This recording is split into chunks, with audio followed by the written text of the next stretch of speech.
آغا بہجت فرماتے تھے بچے اور فقیر کے درمیان جو گفتگو ہوئی اس سے مجھے ایک نکتہ مل گیا اور میں اپنے آپ سے کہنے لگا اس بچے کو اپنی ماں پر اتنا یقین ہے کہ یہ سمجھتا ہے کہ وہ جو چاہے اپنی ماں سے لے سکتا ہے۔ آپ مزید فرماتے تھے بچہ اپنی ماں پر جتنا یقین رکھتا ہے اگر ہمیں اپنے خدا پر اتنا یقین ہوتا اور ہم جانتے کہ ہم اس سے جو چیز مانگیں گے وہ ہمیں ضرور عطا فرمائے گا تو ہمارے لیے کچھ بھی مشکل نہ ہوتا اور ہمارے تمام کام صحیح ہو جاتے۔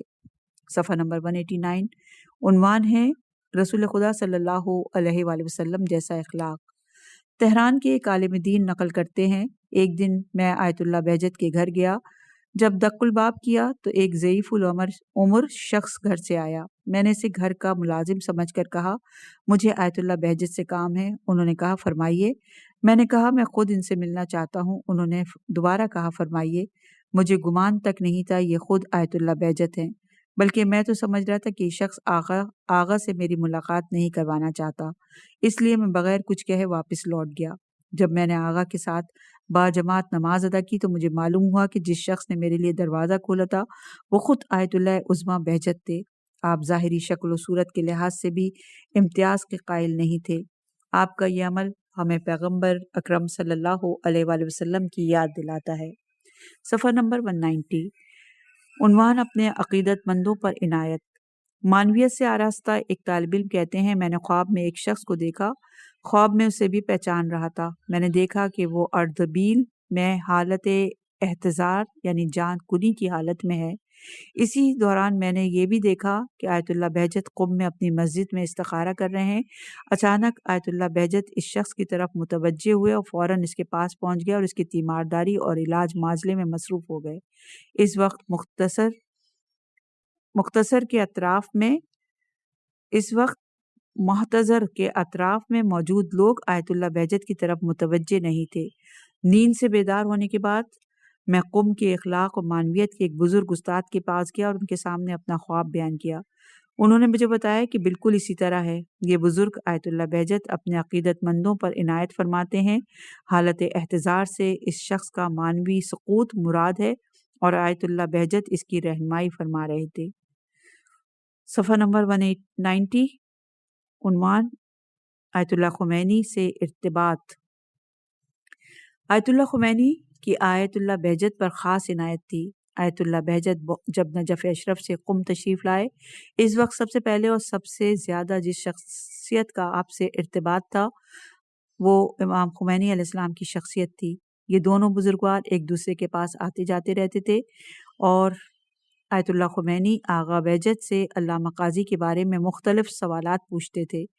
انہی ملاقاتوں سے آیت اللہ بہجت اس بات کی طرف متوجہ ہو گئے کہ آیت اللہ خمینی بھی سیر و سلوک کے حامل ہیں۔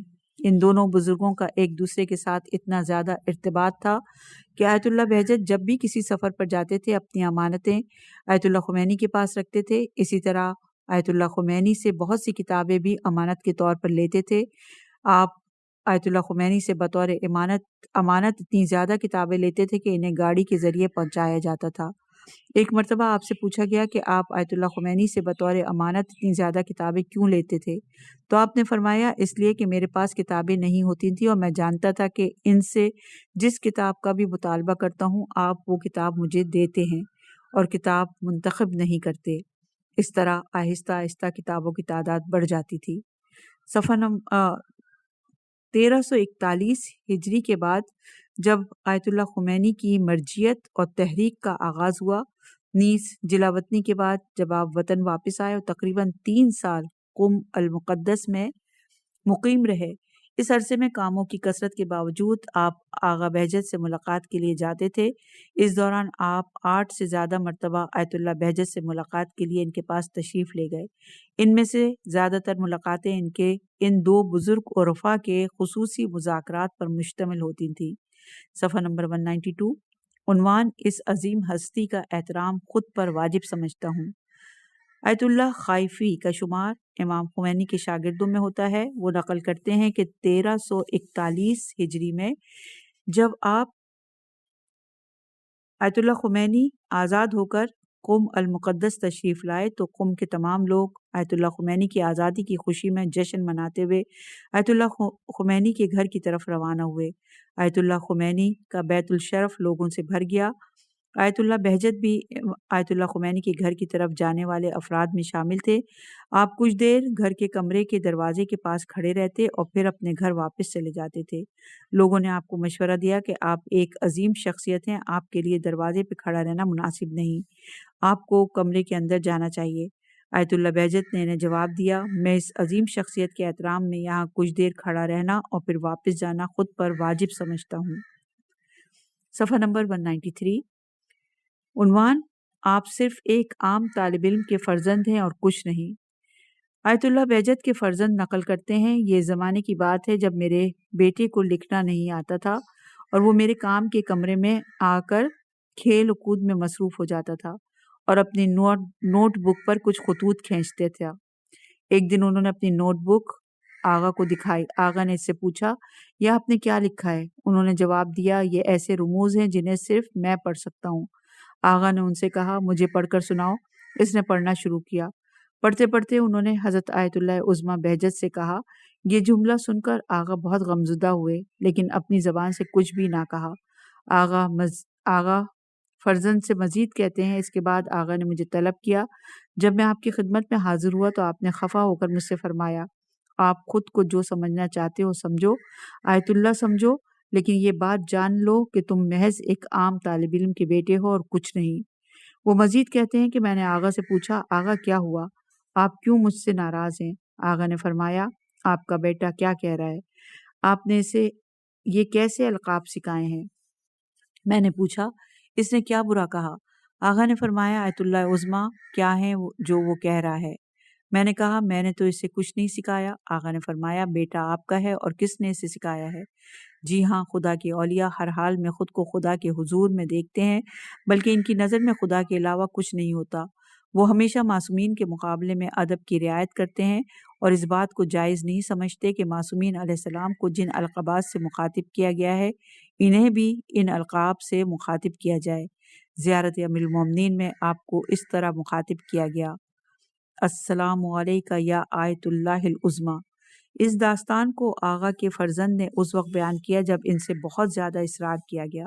انہوں نے مزید کہا کہ مجھے اجازت نہیں ہے کہ اس کے بعد انہوں نے کہا، میں کچھ نہیں کرتا تب بھی مجھے ملامت کا سامنا کرنا پڑتا ہے، اگر ان کی تعریف میں کچھ کہوں گا تب نہ جانے کیا ہوگا۔